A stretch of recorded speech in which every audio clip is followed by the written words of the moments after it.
وعباد الرحمن الذین یمشون علی الارض ہونا، اللہ کے بندے وہ ہیں جو زمین پر چلتے ہیں تو آہستگی اور نرمی کے ساتھ، قدم مار کر نہیں چلتے، اکڑ کر نہیں چلتے، بلکہ یہ کہ معلوم ہوتا ہے فروتنی کے ساتھ چل رہے ہیں، اور یہ اپنے آپ کو آقا نہیں سمجھتے، مالک نہیں سمجھتے، بلکہ غلام سمجھتے ہیں، اللہ کے غلام ہیں، عباد الرحمن ہیں، اللہ کے بندے ہیں، تو غلاموں کی طرح چلتے ہیں، وہ اکڑ کر نہیں چلتے۔ وَإِذَا خَاطَبَهُمُ الْجَاهِلُونَ قَالُوا سَلَامًا، ایک ان کا وصف یہ ہے کہ جب جاہل لوگ، اجڑ لوگ، مشتعل مزاج لوگ خامخواہ ان سے الجھنا چاہیں، بحث و مباحثے میں انہیں جو ہے وہ خامخواہ الجھانا چاہیں، تو وہ کہتے ہیں سلام، وہ الجھتے نہیں ہیں، بحث و تمہیز کے اندر نہیں۔ جب وہ دیکھتے ہیں کہ ایک شخص بحث پر اتر آیا، وہ اب بات سمجھنا نہیں چاہتا، اس کے اوپر ضد جو ہے وہ مسلط ہو چکی ہے، تو اب خامخواہ اس کے ساتھ وہ الجھے رہنا، جس کو ہم کہتے ہیں ہمارے ہاں وہ پنجاب میں یہ سینگ پھنسا کر آدمی جو ہے وہ اپنا وقت ضائع کرے، اس کا بھی وقت ضائع کرے، کوئی فائدہ نہیں۔ میچور آدمی یہ کہ دیکھے اگر تو واقعی یہ بات سمجھنا چاہ رہا ہے تو سمجھائے، نہیں سمجھنا چاہتا، اس کی اصل میں نیت ہی نہیں ہے، تو پھر خامخواہ اس کے ساتھ الجھنے کا فائدہ نہیں۔ والذین یبیتون لربہم سجدا وقیاما، اور وہ لوگ کہ جو راتیں بسر کرتے ہیں اپنے رب کے لیے سجدے اور قیام میں۔ یہاں وہ بات بہت واضح ہو گئی، جہاں تک 5 فرض نمازیں ہیں وہ تو فرض ہیں، وہ تو تعمیر سیرت کی بنیادیں ہیں، ان کی تو مداومت کرنی ہے۔ والذین یحافظون والذین هم علی صلواتہم یحافظون، لیکن یہ لوگ جو ہیں جن کے دل آشنا ہو گئے ہوں اللہ سے، اگر یہ اللہ کے ساتھ دوستی ہو چکی ہو، تو پھر یہ کہ رات کا وقت ہوتا ہے کہ جس میں وہ پھر بندہ اٹھتا ہے، کوئی دیکھ نہیں رہا ہے، لوگ سوئے ہوئے ہیں، کوئی ڈسٹربنس نہیں ہے۔ خیر ہماری تو آج کل شہری زندگی میں راتوں میں بھی ڈسٹربنس رہتی ہے، لیکن یہ کہ عام طور پر بہرحال دن کے مقابلے میں تو ایک سکون کی کیفیت ہوتی ہے، اس وقت اپنے رب سے راز و نیاز کی باتیں، کبھی اس کے سامنے کھڑے ہیں، کبھی سر بسجود ہیں۔ والذین یبیتون لربہم سجدا وقیاما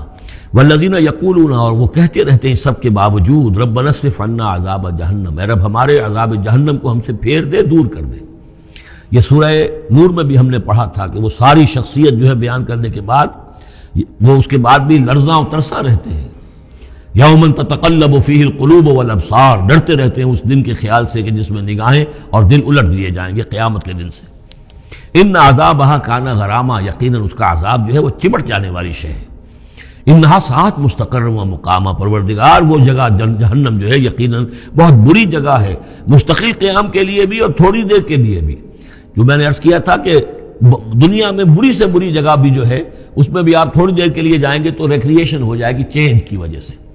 اور اچھی سے اچھی جگہ جو ہے اس میں بھی مستقل رہنا پڑے تو پھر اس کے اندر کوئی حسن اور کوئی جو ہے دلچسپی باقی نہیں رہے گی۔ تو اس کے بجائے جو جنت کا اور جنت کا تصور دیا جا رہا ہے، جنت اتنی اچھی جگہ ہے کہ مستقل طور پر رہنے کے باوجود اس کی دلچسپیوں میں، اس کی رعنائیوں میں کوئی کمی نہیں ہوگی، اور جہنم اتنی بری جگہ ہے کہ ایک لحظے کے لیے بھی کسی کا قدم وہاں گیا تو وہ اپنی پوری جو ہے سختی اس کے اوپر ظاہر کر دے گی۔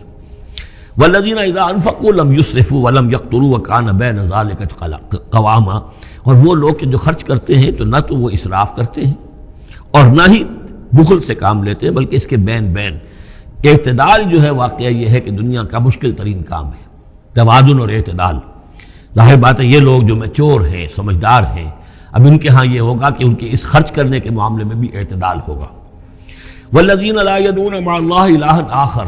3 کبیرہ گناہ وہ ہیں جیسا کہ ہم نے پڑھا ہے سورہ نساء میں بھی، ان تجتنبوا کبائر ما تنہون عنہ، تو بڑے بڑے گناہ وہ کون سے ہیں کہ جن سے اگر تم باز رہو تو باقی چھوٹے گناہ تو اللہ تعالیٰ جو ہے وہ معاف بھی کرتا رہے گا۔ اور ان میں سے سب سے بڑا تو 2 مرتبہ فرمایا شرک، اور شرک کے بعد پھر قتل ناحق اور پھر زنا، یہ 3 ہیں۔ قتل ناحق سے بھی در حقیقت تمدن کی جڑ کٹ جاتی ہے، اور زنا سے تمدن جو ہے وہ سڈاس بن جاتا ہے، پھر اس کے اندر گندگی ہو جاتی ہے۔ تو اس حوالے سے یہ 3 چیزیں یہاں بیان کی جا رہی ہیں۔ والذین لا یدعون مع اللہ الہا آخر، وہ لوگ کہ جو نہیں پکارتے اللہ کے ساتھ کسی اور معبود کو۔ ولا یقتلون النفس التي حرم اللہ الا بالحق، نہ ہی قتل کرتے ہیں کسی جان کو جس کو کہ اللہ نے محترم ٹھہرایا ہے مگر حق کے ساتھ۔ قتل کے بدلے قتل والا معاملہ ہے، یا مرتد کا قتل ہے، یا زانی شادی شدہ کا رجم ہے، جو بھی ہے۔ ولا یزنون، نہ وہ زنا کرتے ہیں۔ ومن یفعل ذلک یلقى اثاما، اور جو کوئی بھی یہ کام کرے گا وہ اس کی پاداش کو پکڑ کر اس کو جو ہے اس حاصل کر کے رہے گا، یعنی لازماً اس کی سزا اس کو مل کر رہے گی۔ یلقى اثاما یضاعف له العذاب یوم القیامہ، قیامت کے دن اس کا عذاب دگنا کر دیا جائے گا۔ یہ آیت اس اعتبار سے بہت اہم ہے کہ منکرین حدیث نے بہت شور مچایا ہوا ہے کہ قرآن مجید میں کہیں عذاب قبر کا کوئی تذکرہ نہیں ہے، صراحتاً واقعتاً نہیں ہے، احادیث میں بہت تفصیل ہے، لیکن یہ کہ یہ مقام ایسا ہے کہ جس سے ثابت ہوتا ہے کہ قیامت کے دن سے پہلے بھی عذاب ہے، یضاعف لہ العذاب یوم القیامہ، دگنا کیا جائے گا ان کے لیے عذاب قیامت کے دن۔ اس کا مطلب ہے کہ عالم برزخ میں بھی ان کے لیے عذاب ہے۔ اور جو فرمایا گیا ہے کہ یہ جو قبر کا گڑھا ہے یا یہ جہنم کے گڑھوں میں سے ایک گڑھا ہے اور یا جنت کے باغیچوں میں سے ایک باغیچہ ہے، اور یا تو وہاں ایک کھڑکی کھول دی جاتی ہے جنت کی جہاں سے ٹھنڈی ہوائیں اور خوشبوئیں آتی رہتی ہیں، اور یا یہ کہ کھڑکی کھول دی جاتی ہے جہنم کی طرف کہ جس سے آگ کی لپٹ اور گرمی جو ہے اور لو جو ہے وہ آتی رہتی ہے۔ یضاعف لہ العذاب یوم القیامہ، قیامت کے دن اس کے لیے عذاب دگنا کر دیا جائے گا، ویخلد فیہ مہانا، اور پھر وہ رہے گا اس عذاب میں ہمیشہ ہمیشہ۔ الا من تاب، ہاں استثناء ہے،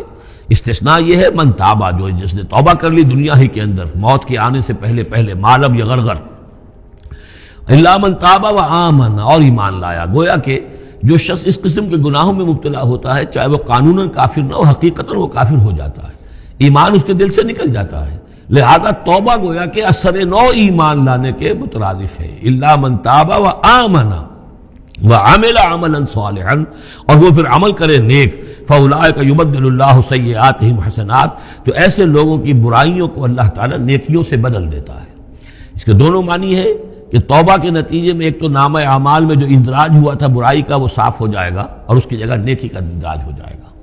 اور یہ معنی بھی ہے کہ زندگی میں اس دنیا میں توبہ کے نتیجے میں اخلاق جو ہے وہ پاک صاف ہو جاتے ہیں، دامن اخلاق کے دھبے دھل جاتے ہیں، اور انسان کا جو دامن کردار ہے پھر صاف شفاف ہو جاتا ہے۔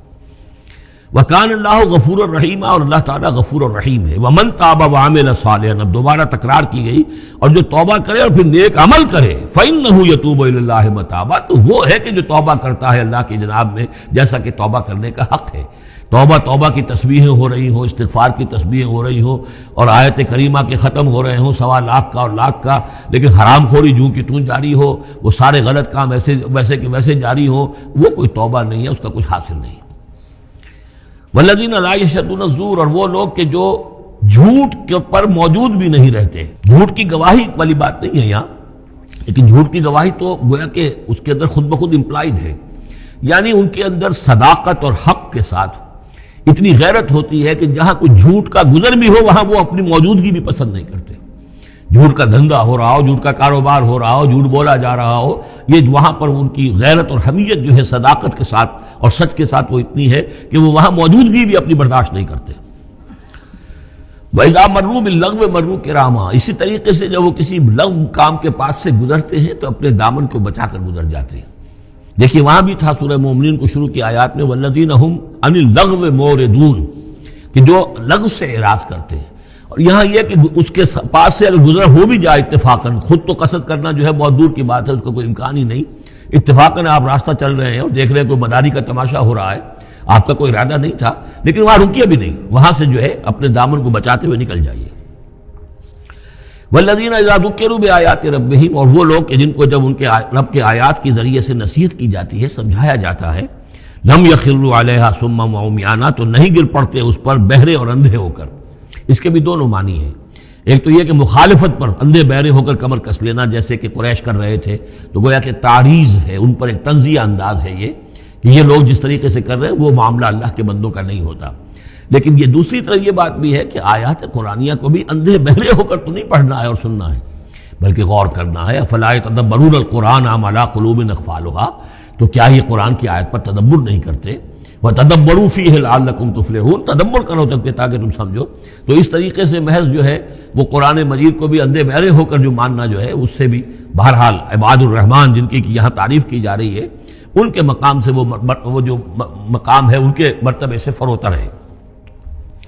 وَالَّذِينَ يَقُولُونَ رَبَّنَا هَبْ لَنَا مِنْ أَزْوَاجِنَا وَذُرِّيَّاتِنَا قُرَّةَ أَعْيُنٍ، اور وہ لوگ جو کہتے ہیں کہ اے رب ہمیں اپنی بیویوں اور ہماری اولاد کی طرف سے آنکھوں کی ٹھنڈک عطا فرما، یعنی یہ کہ جس راستے پر ہم چل رہے ہیں ہماری اولاد ہمارے گھر والے بھی اسی راستے پر چلیں تاکہ ہماری آنکھیں ٹھنڈی ہوں۔ ایسا نہ ہو کہ میں تو اللہ کے دین کے راستے کی طرف چلنے کی کوشش کر رہا ہوں اور اولاد کسی اور طرف کو دور لگا رہی ہے، تو ایک کشاکش ہے۔ پھر یہ جو صورتحال جو ہے فرکشن گھر کے اندر پیدا ہوتی ہے، تو اللہ تو ہمیں ہمارے گھر والوں سے آنکھوں کی ٹھنڈک عطا فرما، اور آنکھوں کی ٹھنڈک ظاہر بات ہے عباد الرحمن کی کن چیزوں میں ہوگی کہ وہ بھی اللہ کے بندے بنے، اللہ کی بندگی کے راستے پہ اختیار کریں۔ وَجْعَلْنَا لِلْمُتَّقِينَ اماما، اور ہمیں متقیوں کا امام بنا۔ اس کا یہ مطلب نہیں ہے کہ یہ امامت کی طلب ہے، بلکہ یہ کہ ہم خود امام ہیں۔ ایک شخص اپنے گھر کا سربراہ ہے، امام ہے، تو اے اللہ جن کے ہم امام ہیں انہیں متقی بنا دے۔ اس لیے کہ ظاہر بات ہے کہ میدان حشر میں جب ہم چلیں گے تو اس ایک شخص کے پیچھے اس کی اولاد چلی آ رہی ہے، اور معلوموں کو وہ تو جہنمی ہے جو چلے آ رہے ہیں، یہ خود تو بہرحال ایک نیک آدمی تھا، نہیں، ہمارے پیچھے جو ہماری نسلیں آئیں اے اللہ انہیں بھی متقی بنا۔ جن کے ہم امام ہیں، جو ہمارے پیچھے ہیں، جن کے کہ ہم دنیا میں جیسے کہ فرمایا ہے، ایک حدیث میں بھی آتا ہے کلکم راعٍ وکلکم مسئول عن رعیتہ، تم میں سے ہر شخص کی حیثیت ایک چرواہے کی ہے، اور اللہ نے کچھ نہ کچھ مخلوق جو ہے اپنی اس کے چرواہے کے حوالے کی ہے۔ تمہاری اولاد ہے، تمہاری بیوی ہے، یہ گھر کنبہ ہے، یہ تمہارا جو ہے یہ گویا کہ تمہارے متبعین ہیں، تمہارے فالوورز ہیں، تو اللہ ہمارے فالوورز کو متقی بنا دے، اور ہماری جو امامت ہے وہ متقیوں کی امامت ہو۔ اولئک یجزون الغرفۃ بما صبروا، یہ وہ لوگ ہیں کہ جن کو بالا خانے ملیں گے ان کے صبر کی جزا میں، انہوں نے صبر کیا۔ ظاہر بات ہے کہ اللہ دنیا میں بے شمار مواقع آتے ہیں حرام خوری کے، ایک بندہ مومن بچتا ہے، بہت سے مواقع پر اللہ تعالیٰ موقع دے کر آزما لیتا ہے کہ ذرا سی بھی اس کے اندر کمی ہو تو پھر یہ نکل جائے کسی غلط راستے کی طرف۔ انسان جو ہے صبر کرتا ہے، جذبات کو روکتا ہے، اپنی خواہشات کو روکتا ہے، شہوات کو تھامتا ہے، ان تمام چیزوں کو سنبھال کر یہ سب گویا کہ پوری زندگی صبر ہے۔ تو بما صبروا اولئک یجزون الغرفۃ بما صبروا، یہ وہ لوگ ہوں گے کہ جنہیں بدلے میں ملیں گے بالا خانے جنت کے ان کے صبر کے عوض۔ وَيُلَقَّوْنَ فِيهَا، ان کا استقبال کیا جائے گا وہاں جنت میں، ان بالا خانوں میں، تحیۃ وسلاما، سلام کے ساتھ اور دعاؤں کے ساتھ۔ خالدین فیہا، وہ رہیں گے اس میں ہمیشہ ہمیش۔ حسنت مستقرا و مقاما، بہت ہی عمدہ ہے وہ جگہ، مستقر کے طور پر بھی، مستقل قیام گاہ کے طور پر بھی، اور مقامہ تھوڑی دیر کے لیے بھی۔ تو یہ وہ ایک کنٹراسٹ ہے۔ جہنم کو فرمایا ساعت مستقرا و مقاما، اور جنت حسنت مستقرا و مقاما۔ قل ما یعبأ بکم ربی، اے نبی ان سے کہہ دیجئے میرے رب کو تمہاری کوئی پرواہ نہیں ہے۔ یہ نہ سمجھو کہ میں تمہارے پیچھے اپنے آپ کو ہلکان کر رہا ہوں، تو میرے رب کو کوئی تمہاری ضرورت ہے؟ میری یا میرے رب کی کوئی ضرورت اٹکی ہوئی ہے تمہارے بغیر، وہ بات پوری نہیں ہوگی؟ یہ چھپر تم ہی اٹھاؤ گے تو اٹھے گا، ورنہ اٹھ نہیں سکتا، یہ نہ سمجھو۔ قل ما یعبأ بکم ربی لولا دعاؤکم، اگر نہ ہوتا تمہیں پکارنا۔ اللہ نے یہ بات اپنے ذمے لی ہوئی ہے کہ تمہیں خبردار کر دیا جائے۔ اللہ تعالیٰ وما کنا معذبین حتی نبعث رسولا، ہم عذاب نہیں بھیجتے رہے جب تک کہ رسول کو نہ بھیج دیں، اس لیے مجھے بھیج دیا ہے، میں لگا ہوا ہوں اس کے حکم سے، میں تمہاری گلیوں میں بھی تمہیں سنا رہا ہوں، تمہارے گھروں میں جا کر تم سے بات کر رہا ہوں، اکیلے اکیلے بھی بات کر رہا ہوں، ڈنکے کی چوٹ بھی کر رہا ہوں، لیکن یہ نہ سمجھو کہ کوئی اس میں میری غرض ہے یا میرے رب کی کوئی ضرورت ہے۔ قل ما یعبأ بکم ربی، میرے رب کو تمہاری پرہکا کے برابر کوئی وقت تمہاری نہیں ہے ان کے نزدیک، لولا دعاؤکم، اگر نہ ہوتا تمہارا پکارنا، فقد کذبتم، تو دیکھو تم نے جھٹلا دیا ہے، فسوف یکون لزاما، اب عنقریب یہ تمہارے ساتھ چمٹ کر رہے گا، یعنی یہ کہ اس کا جو عذاب ہے، اس کی جو پاداش ہے وہ تمہیں مل کر رہے گی۔